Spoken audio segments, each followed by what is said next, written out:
Saya bilang, kamu ingin jadi orang baik betul apa baik versi Anda? Baik betul, Gus. Tak ajarin mau, gak tersinggung. Mau, Gus. Kalau Anda bikin masjid di kampung Anda, masjid terbaik di dunia sekalipun, yang bingung saya, ahli fikih. Kok bisa?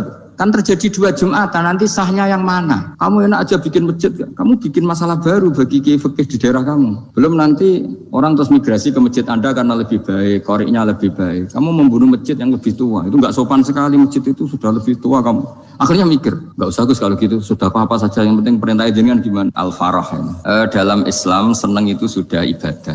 Jadi di antara ibadah terbaik manusia itu senang. Jadi kalau analoginya kita dikasih rumah teman atau mertua atau guru atau siapa saja, hal paling menjengkelkan itu ya sudah dapat gratisan gerutu itu geremeng.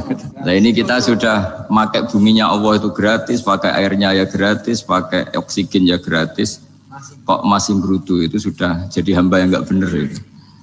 Jadi bayangkan kalau kita pakai oksigen bayar, pakai buminya bayar, pakai airnya bayar semua, kayaknya kita tidak mampu membayar ya. Dan kita sama Allah hanya disuruh ikrar, disuruh sujud.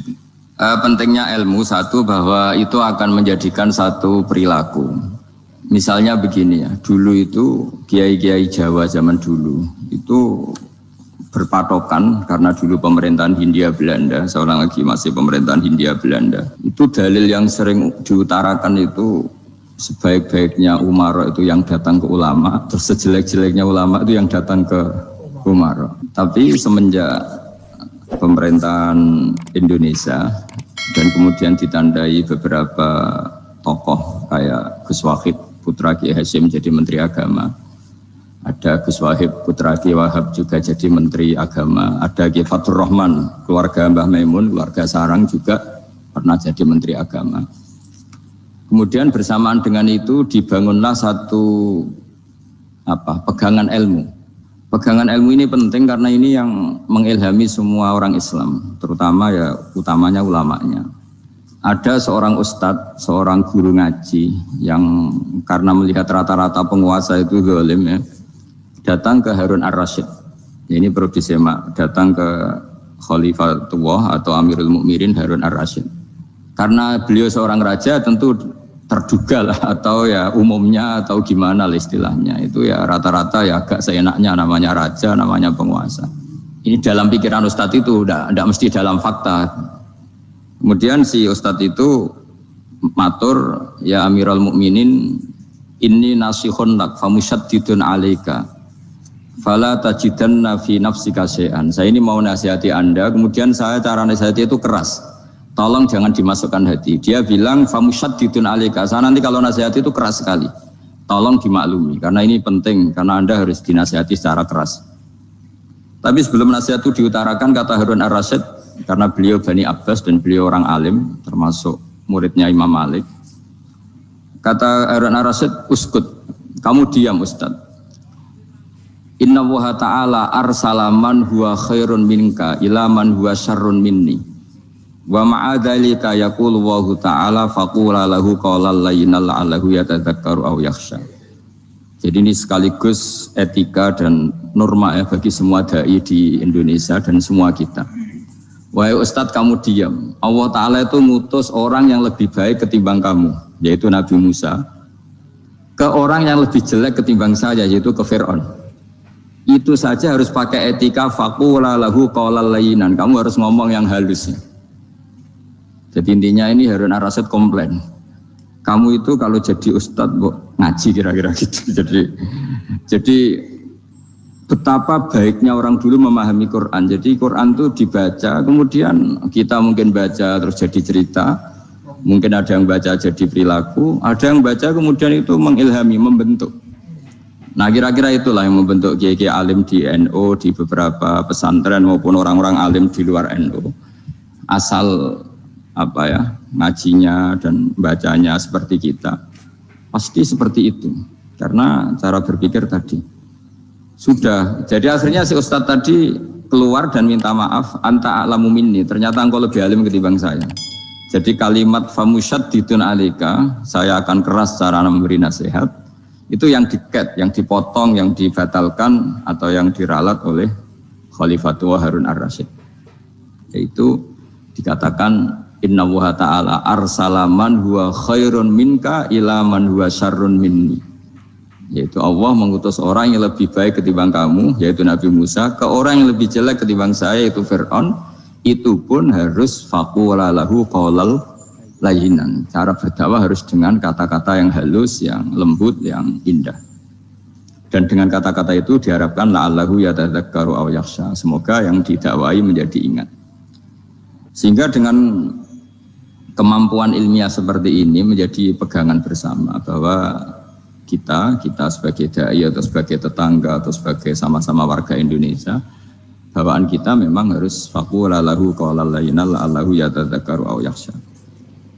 Kemudian dalam disiplin ilmu yang lain, halus itu tidak kuat.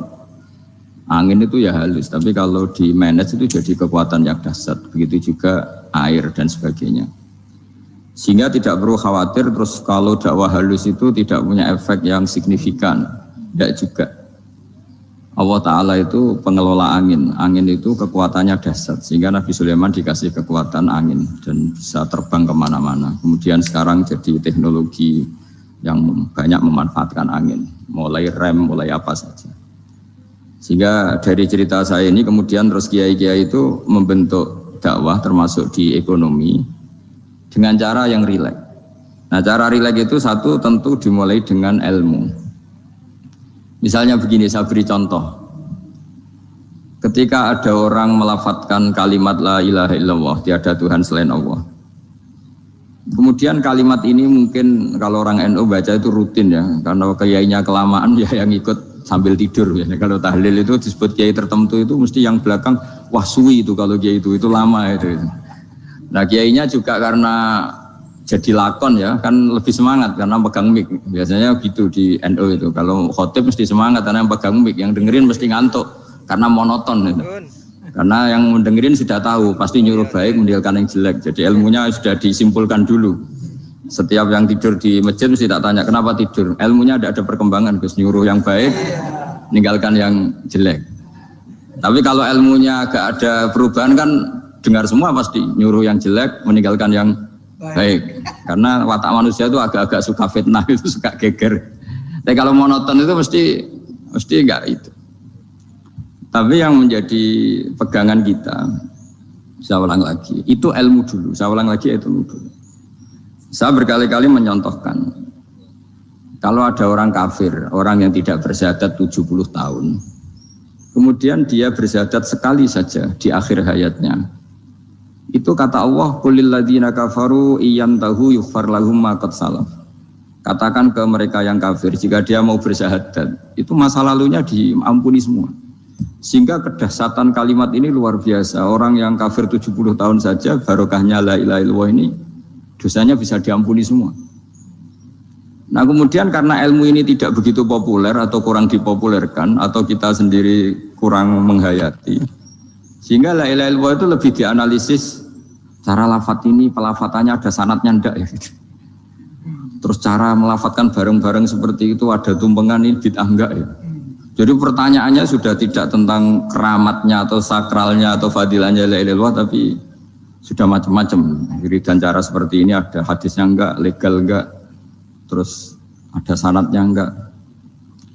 Jadi saya mohon semohon-mohonnya untuk teman-teman yang di Al-Iman itu harus ngaji ya. Ngaji itu nanti kamu tahu cara mandang sebuah ibadah atau perilaku atau apa sajalah tahu.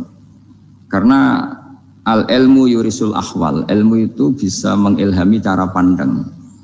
Dulu yaitu saya ulang lagi, ketika zaman Hindia Belanda, karena pemerintahnya Hindia Belanda itu ulama-ulama keras sekali, sejelek-jeleknya ulama itu yang datang ke Umarok.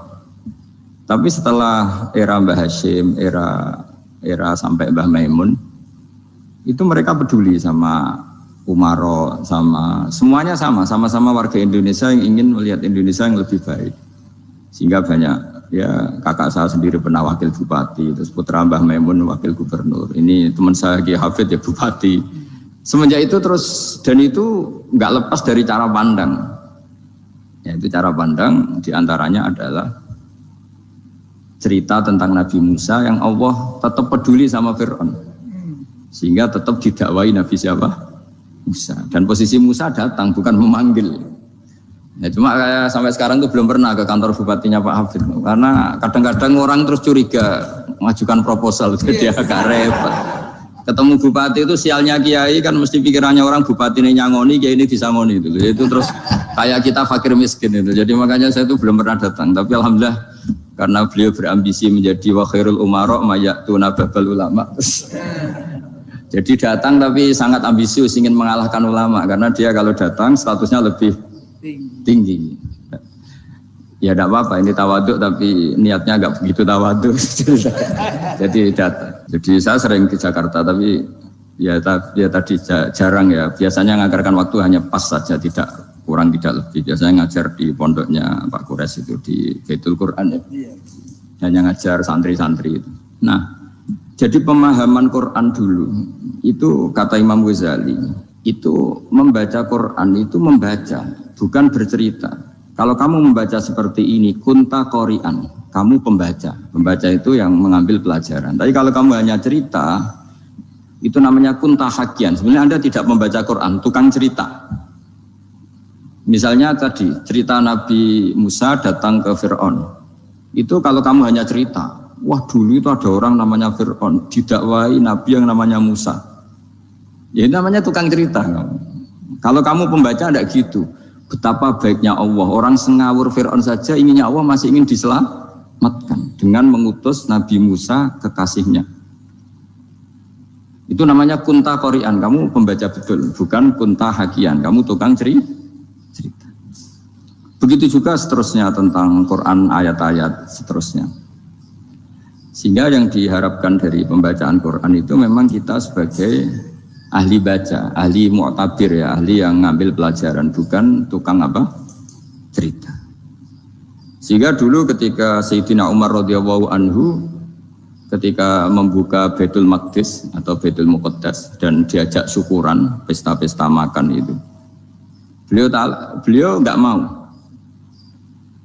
Ketika ditanya kenapa engkau enggak mau? Alasannya itu langsung beliau baca Quran. Jadi saya punya sekian contoh. Saya ulang lagi, saya punya sekian contoh. Orang-orang dulu dengan Quran itu menyatu, bukan sekedar dihafal tapi menyatu. Sehingga bawaannya itu sudah Qurani, sudah Qurani. Saya beri contoh pertama Rasulullah SAW, nanti Umar kedua. Rasulullah itu pernah nggak makan sampai 3 hari. Terus ditanya oleh sahabat, lalu kekuatan engkau bisa hidup apa? Terus menghentikan al-aswadani, maksudnya itu tamar dan air, hanya makan kurma dan air. Tapi beliau tidak ketemu roti atau tidak ketemu nasi lah kalau orang Indonesia. Ketika hari ketiga dikasih makan oleh sahabat, dikasih dipotongkan kambing, kemudian baru makan 3 lukmah, kira-kira ya 3 asupan nasi, berhenti. Padahal sahabat yang lapar sama dengan Rasulullah itu membayangkan Nabi itu sampai kenyang, sampai apa. Tapi ketika ditanya, seperti ini pun nanti ada hisabnya. Walatus alunna yauma idzin anin naim. Jadi acara makan-makan gini itu nanti ada hisabnya. Nabi nangis. Akhirnya sahabat nggak jadi nerusin makan. Jadi ketakutan orang dulu sama ketika Sayyidina Umar dijak pesta ketika memenangkan Baitul Maqdis itu. Inna wa ta'ala ayyara qauman. Allah itu mengkritik sebuah komunitas kaum karena apa? Adhabtum thayyibatikum fi hayatikumud dunya wastamta'tum biha. Kamu adalah orang-orang yang jatah nikmat kamu sudah kamu habiskan di dunia. Adhabtum itu kalian habiskan jatah kenikmatan kamu di dunia. Wastamta'tum biha, kamu di dunia sudah berpuas-puas. Maka jatah Anda sekarang di akhirat habis. Sehingga Sayyidina Umar enggak mau pesta-pesta karena takut jatah nikmatnya habis. Kata beliau terus astabqi thayyibati, akan saya sisakan sisi-sisi kebaikan saya supaya enggak habis. Corong Jawa itu aja dientek-entekno biar jatahnya masih. Sehingga di dunia kiai itu ya meskipun saya akrab bupati, akrab mungkin wakil gubernur, saya itu ya jarang ketemu. Karena kalau orang Jawa bawaannya ketemu ya makan-makan, guyon-guyon. Gue nak keterusan ras demul buswargo. Makanya saya pastikan Pak Yusuf Mansur kesini tidak akan saya jamin, biar aja, biar jatahnya masih. Jadi ini bukan karena saya bakhil, biar jatahnya masih. Medit menyelamatkan. Ya, jadi itu ilmunya kiai. Nah, efek dari ilmu ini dahsyat. Kalau Anda berpikir tentang nasib Anda di akhirat, nanti bawaannya juga tidak akan mudah menyalahkan orang lain, tidak akan menghakimi orang lain, karena sibuk dengan dirinya sendiri, tapi tidak dengan makna egois, tapi makna orang baik itu siapa? Orang yang sibuk dengan aib pada dirinya, dengan kekurangan pada dirinya, saking sibuknya mikir aibnya sendiri, tidak sempat mengoreksi aibnya orang lain. Itu awal ilmu. Ilmu itu tidak dimulai dari larangan. Kalau larangan, saldo GoPay hilang karena akun diambil alih? Tenang, ada jaminan saldo kembali.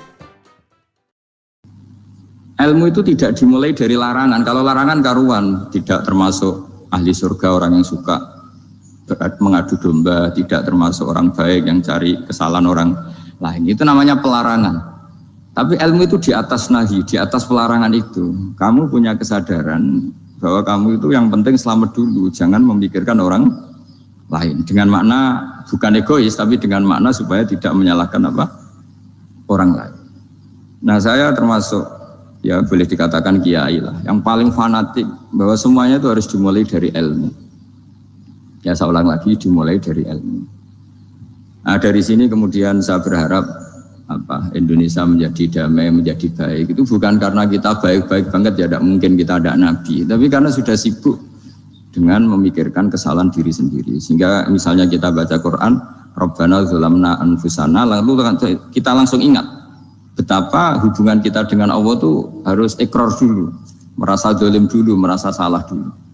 Nah, kalau semua orang merasa salah di depan Allah itu mesti bawaannya enggak mudah menyalahkan orang lain, karena kita bilang Rabbana dzalamna anfusana. Nah, itulah ilmu-ilmu yang mungkin banyak pembaca Quran tapi hanya baca, atau kalau baca ini tok disebut al-haqi, ahli cerita. Yang dibutuhkan tuh al-qari', pembaca kemudian mu'tabir, kemudian mau beriktibar. Seperti yang dilakukan tadi Harun Ar-Rasyid tadi. Inna wa ta'ala arsala man huwa khairun minka ila man huwa syarrun minni. Wa ma'adzalika yaqulu wa ta'ala faqula lahu qaulal lain. Ini kamu tidak usah memaksakan musyaddid keras sama saya, karena Allah Ta'ala telah mengutus orang lebih baik ketimbang kamu, yaitu Nabi Musa, ke orang yang lebih jelek ketimbang saya, yaitu Fir'aun. Itu saja harus beretika. Faqula lahu qawlan layyinan la'allahu yatadzakkaru aw yakhsha. Dan alhamdulillah bawaan kita sebagai orang Timur atau orang Jawa itu kalau mau ngandani orang itu halus sekali. Di antara bentuk kehalusan kata-kata diceritakan di ayat lain ketika Nabi Musa ketemu Fir'aun. Dawuhnya begini, fakul apa itu yang di juz 30 yang juz di juz 30 ini yang bagian dari, kan tadi hanya fakul lahu qaulal layyinan. Lahu qaulal layyinan itu bentuknya apa? Ya, bentuknya apa? Itu Nabi Musa disuruh ngendikan sama Fir'aun, apakah kamu mau saya nasihati? Fakul halaka ila antazakka. Halaka itu pilihan, hal itu istifham, laka itu otoritatif. Jadi betapa santunya kalimat itu, fakul halaka ila antazakka. Jadi kalau dimaknani model Pak Hafid, model saya ngaji di sarang itu, halaka onoto iku kedue sira, berhak bagi kamu, berhak bagi Anda, apakah Anda berhak loh mendapat nasihat supaya Anda jadi orang yang lebih baik. Halaka ila antazakka. Jadi tidak kalimat perintah, tapi kalimat pilihan. Apa engkau mau saya beri nasihat? Wahdiyaka ila rabbika fatakhsha. Dan saya beritahu kamu tentang Tuhan dan kemudian kamu menjadi orang yang baik, fatakhsha, orang yang punya khasyah, punya. Jadi kayak apa kalimatnya itu? Napa jenengan kersa? Itu kalau orang Jogja, orang-orang daerah-daerah yang berada nyugui tamu itu kan, ayo makan-makan, itu kan kayak tamunya itu kelaparan. Masa Pak Yusuf Mansur kelaparan? Tidak mungkin kan. Masa Ustaz terkenal kelaparan kan tidak mungkin itu. Monggo, nopo jenengan ngersakno. Karena bisa saja tamunya itu tidak kerso, mungkin karena darah tinggi, mungkin karena takut dianggap fakir miskin, macam-macam kan orang tidak. Itu kalimatnya itu halaka ila antazakka. Kayak apa indahnya dakwah. Halaka ila antazakka, itu ada kata laka itu ya terserah jenengan mau enggak. Wa ahdiyaka ila rabbika fatakhsha. Nah, itu yang disebut membaca. kunta qori'an la hakian, Anda benar-benar membaca Quran, bukan sekadar pencerita. Nah kemudian ini yang terakhir, saya juga baru, sebenarnya saya itu nggak pernah bilang sanggup itu, tapi Pak Ustadz Zakaria itu GR terus sampai tadi pagi itu saya belum tahu kalau ada acara ini. Ya karena saya kiai, jadi kalau kiai itu kan ingatnya sama Allah saja, kalau sama manusia itu rontok-rontok lali gitu. Itu bukan memaksa, ya memang lupa. Sejauh mana sih pentingnya manusia, kan tidak penting cara ilmu tasawuf itu. Tapi karena ini titipan Rasulullah SAW terus menjadi penting kan. Dititipi umat gak jenengan itu yang sudah ngaji ngatur kiai ribet itu. Kiai ini biasa ngaji kan, kiainya yang ngatur, santri ini enggak. Pak Yai ngaji tanggal ini jam ini. Itu kan mengabaikan semua aktivitas kiai. Padahal jam ini mungkin saya punya jam. Mungkin jalan-jalan atau ngaji atau mutolaah atau munajat. Gara-gara Pak Zakaria ini kan terus Mas Tamam ini yang provokasi. Harus ngaji di jam ini, tema ini. Saya itu kalau ngaji ditentukan tema itu, ini memang saya agak keras di bab ini. Itu kayak ibarat gini loh. Saya ini dokter, kemudian ada orang yang sakitnya itu jantung, terus bilang ke saya, Pak dokter sembuhkan kukul saya. Wong penyakit ekstrimnya itu jantung, kok bila disembuhkan apa? Kukul. Kan gak penting, sembuh tidak sembuh, kukul itu kan gak penting. Jerawat itu. Kiai itu tahu kesalahan paling fatal manusia itu akidah. Jadi kadang-kadang mintanya ilmu yang tidak akidah, yang gak penting. Jadi kadang-kadang kiai itu ya digurui betul kalau di Indonesia. Misalnya, ini tidak nyindir loh, memang marah betul kalau di bab-bab seperti ini. Tapi ini biar jadi ilmu masif, ilmu yang general. Saya ulang lagi ya, Anda jadi dokter, tahu pasien Anda ini penyakit jantung kronis atau sudah fatal lah sudah. Terus orang itu bilang, Pak Yai, itu Pak dokter, tolong obati kulit saya supaya tidak jerawatan. Kamu bilang ini orang aneh enggak? Aneh kan? Nah, kiai juga gitu. Saya sering itu ada orang mau haji gitu, Gus doain saya jadi haji mabrur. Pernah belajar haji Pak? Dereng. Mungkin enggak, orang belum belajar nyupir terus kemudian minta didoain, Gus saya mau nyupir doain selamat. Nyupir aja enggak bisa kok minta doa selamat. Harusnya urutannya kan belajar dulu baru minta doa. Tapi kali ini aliman bener ngajaknya akidah dulu, ahli sunnah kan. Nah itu bener karena akidah itu hal yang prinsip memang harus. Kalau kebetulan nggak bener, tak revisi betul. Untungnya kalau temanya bener. Jadi saya mohon ke seluruh orang-orang yang mau ngaji ke kiai itu, tema itu biar yang milih kiai supaya tahu prioritas yang harus benahin. Jangan tema yang kita yang milih, jangan-jangan tema yang kita pilih itu tidak mendesak atau tidak penting. Ini bukan apa-apa, ini saking ingin baik saya ya, keinginan baik saya supaya dulu zaman sahabat ya gitu. Kalau ada pertanyaan salah sama Nabi dibenerin, cuma Nabi terlalu bijak. Cara benerin tuh enak. Kalau saya karena tidak Nabi saja ya agak-agak kasar kan. Kalau tidak Nabi tidak wajib bener terus. Yang wajib bener terus itu Nabi. Saya beri contoh. Nabi itu ngendikan tentang kiamat. Kiamat itu dahsyat, mengerikan gini-gini. Kalau pikirannya orang kampung itu begini, Nabi ini aneh. Cerita kiamat dahsyat tapi nggak ada tanggalnya, nggak ada tahunnya. Harusnya ada dong biar kita bisa persiapan. Sehingga Nabi disomasi di tengah-tengah khutbah itu, ya Rasulullah mata sa'ah. Nah, karena ini orang Bedui, Nabi nggak dengerin, maju ulang lagi. Mata sa'ah ya Rasulullah. Ketika Nabi mengabaikan itu ada dua kelompok sahabat, yang satu bilang lam yasma, Nabi tidak dengar sehingga mengabaikan. Yang kedua bilang sami'a wa kariha, Nabi sebenarnya mendengar tapi tidak berkenan. Tapi diulang lagi ketiganya, ya Rasulullah mata sa'ah. Akhirnya Nabi jawab, mau tidak mau, karena kalau enggak ya dia, namanya orang Bedui ngomong terus. Nabi balik tanya, ya karena cara berpikir dia kalau kiamat itu jelas kapannya kan bisa persiapan itu. Paling enggak pas mau kiamat terus pas ngaji Quran, apa kan bisa persiapan itu. Akhirnya Nabi balik tanya, ma'atatalah. Kalau kamu berani tanya kiamat, lalu persiapan kamu apa? Ya terus orang itu bilang masyhur itu, ma'adatullah kabira sholatin wala siyamin wala kadza wa kadza walakinni uhibbuka. Saya sebenarnya tidak punya persiapan ya Rasulullah, cuma persiapan banyak puasa ya enggak, banyak sholat enggak, tapi saya mencintai engkau. Terus masyhur itu jadi hadis paling legenda, almar'u ma'aman ahabba, sebagian disebut anta ma'aman ahbabta. Ini kata semua sahabat yang di masjid. Si Bedui ini orang paling dibenci sahabat.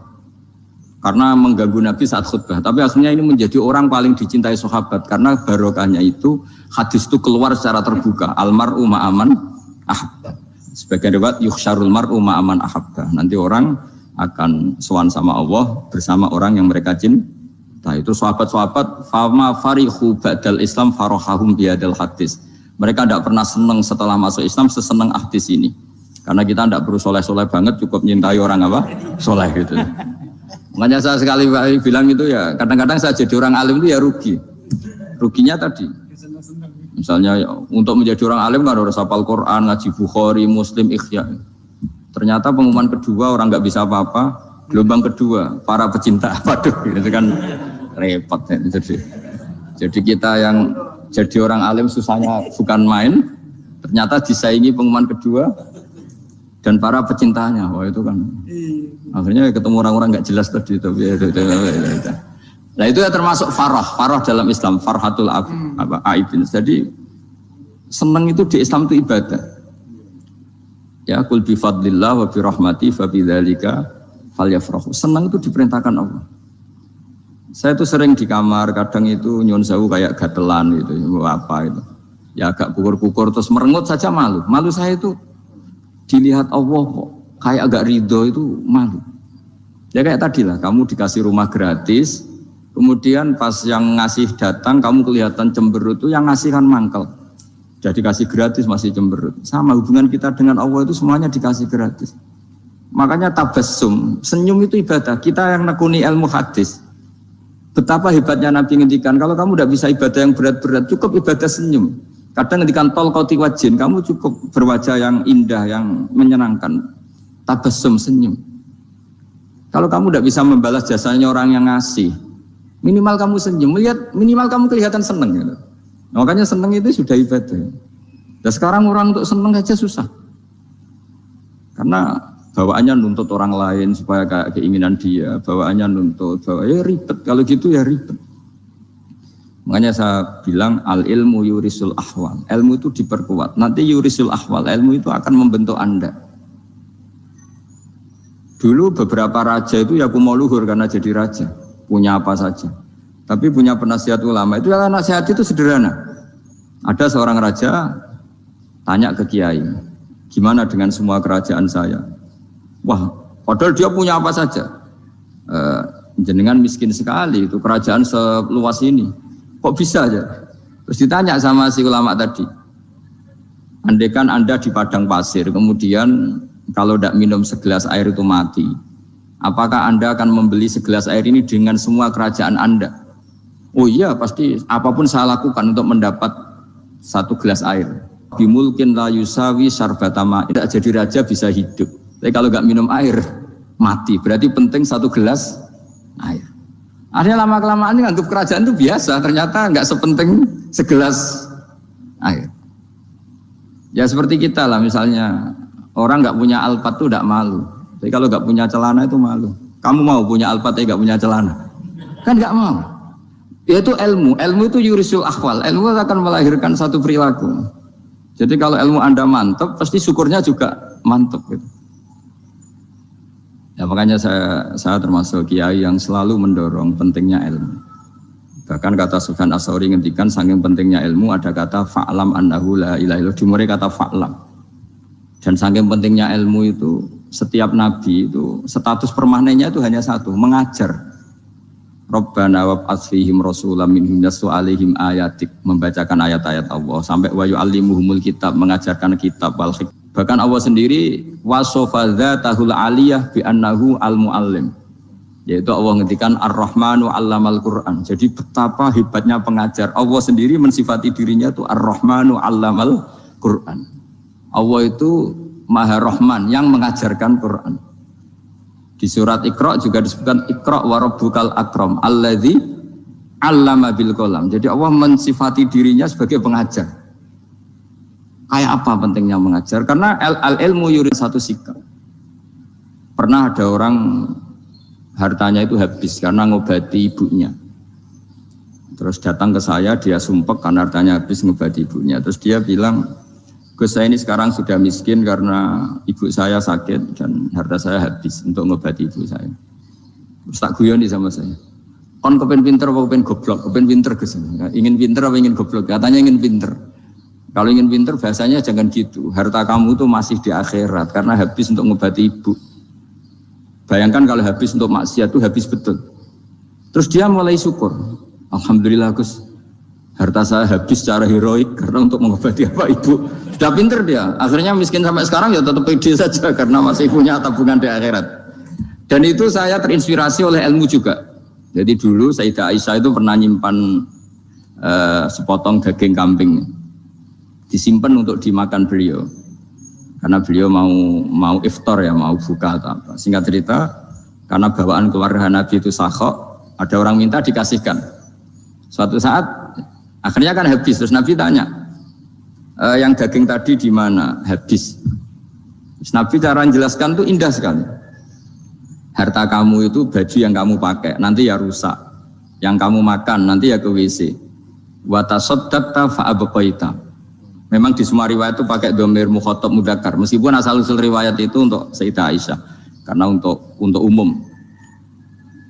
Yang kamu sedekahkan tuh yang masih. Kamu jangan bilang kamu sedekahkan tuh yang habis. Yang kamu sedekahkan tuh yang masih. 1 miliar misalnya. Terus pernah tak sedekahkan ke fakir miskin atau ke kiai atau ke pondok 100 juta. Itu yang mesti masih, karena kadung di luar kekuasaan kita. Kadung lillahi ta'ala. Justru yang masih itu yang potensi nanti untuk hal-hal yang kurang positif. Semenjak itu orang sedekah itu begitu entengnya karena itu yang masih. Ya tapi tentu sarannya yang tepat ya. Saya sekarang sering kampanye sedekah tepat. Karena misalnya sering saya itu didatangi orang kaya. Gus, saya ini punya uang banyak, ingin punya masjid biar dipakai orang Jumatan. Terus saya bilang, kamu ingin jadi orang baik betul Gus. Tak ajarin mau, gak tersinggung, mau Gus. Kalau Anda bikin masjid di kampung Anda, masjid terbaik di dunia sekalipun, yang bingung saya ahli fikih. Kok bisa? Kan terjadi 2 Jumatan, nanti sahnya yang mana? Kamu enak aja bikin masjid, kan? Kamu bikin masalah baru bagi kiai fikih di daerah kamu. Belum nanti orang terus migrasi ke masjid Anda karena lebih baik, koriknya lebih baik. Kamu membunuh masjid yang lebih tua, itu nggak sopan sekali, masjid itu sudah lebih tua kamu. Akhirnya mikir, nggak usah Gus kalau gitu, sudah apa saja, yang penting perintah jenengan gimana. Ya sudah. Jadi sedekah itu juga harus dibina supaya kalau orang, kan bisa saja kan uang 100 juta itu untuk fakir miskin manfaat, ternyata untuk masjid yang sifatnya aksesoris, untuk lampu yang kristal, yang mahal-mahal, bukan yang pokok. Itu pentingnya ngaji ya. Jadi lagi-lagi al-ilmu yurisul ahwal. Ilmu itu melahirkan satu sikap. Jadi ketika ada masjid baru, kalau orang nggak bisa ngaji fikih, wow ada masjid baru, masjid banyak. Tapi kalau yang ngaji fikih ngerti, ini malah ada masalah baru karena ada ta'adudul Jum'atan. Gimana hukumnya 2 Jum'atan dalam kondisi yang tidak mendesak.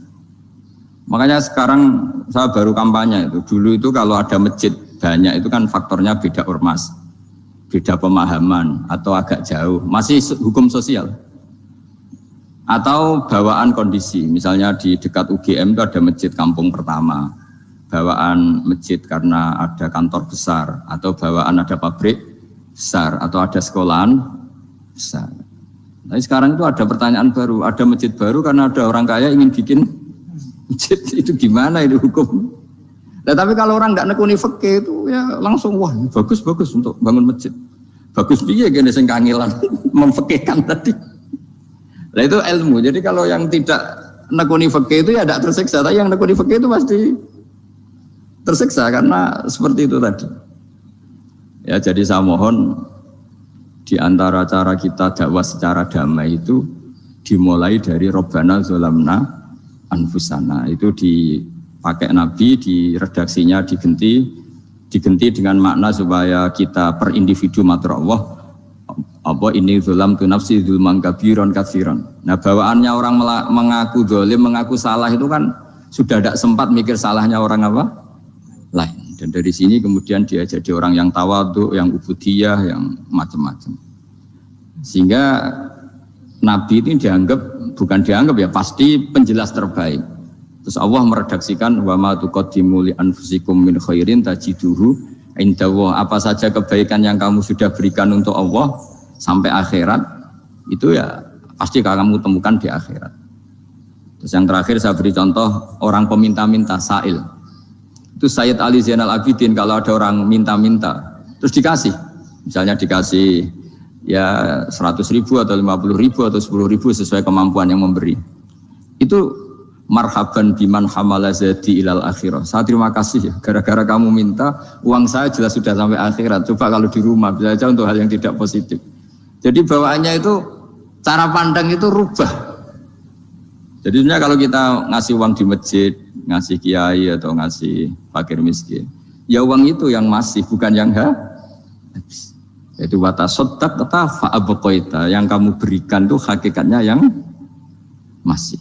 Karena sudah ada kamu otak-atik lagi, makanya disebut wakaf. Sebenarnya wakaf itu dulu secara makna lughat, saya ulangi secara lughat, maknanya itu sudah berhenti. Wakafun maknanya berhenti. Nah sodako itu dari kata sodako maknanya benar. Orang yang sering sodako berarti imannya benar. Orang yang uang sudah diberikan berarti dia sudah terputus, wakaf berhenti dari hubungannya dengan dia. Sudah dikasihkan berarti selesai. Sehingga wakaf dan sodako itu sebenarnya maknanya saling melengkapi. Kemudian orang-orang fikih karena ada disiplin ilmu tertentu, wakaf itu untuk sodako yang permanen, yang abadi, kemudian sodako untuk infak. Tapi itu kan hanya istilah-istilah dalam disiplin ilmu. Sebetulnya kalau pakai ilmu yang umum, sodako ya bisa disebut wakaf, wakaf ya bisa disebut apa? Sodako. Karena maknanya sodako itu wakaf. Wakaf itu apa? Qat'u raqabatil malik an hadal mal atau an malih.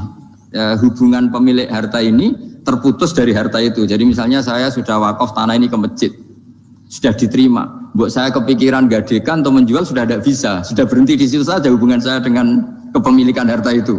Makanya disebut apa? Wakaf. Dan kalau saya wakaf berarti menunjukkan kebenaran iman saya karena sudah menafkahkan sebagian harta untuk Allah Ta'ala. Disebut sodak. Makanya bahasa Arab itu gampang ya. Kalau sodalqof, sodaqoh. Orang kalau bayar mahar disebut sodak karena menunjukkan cintanya.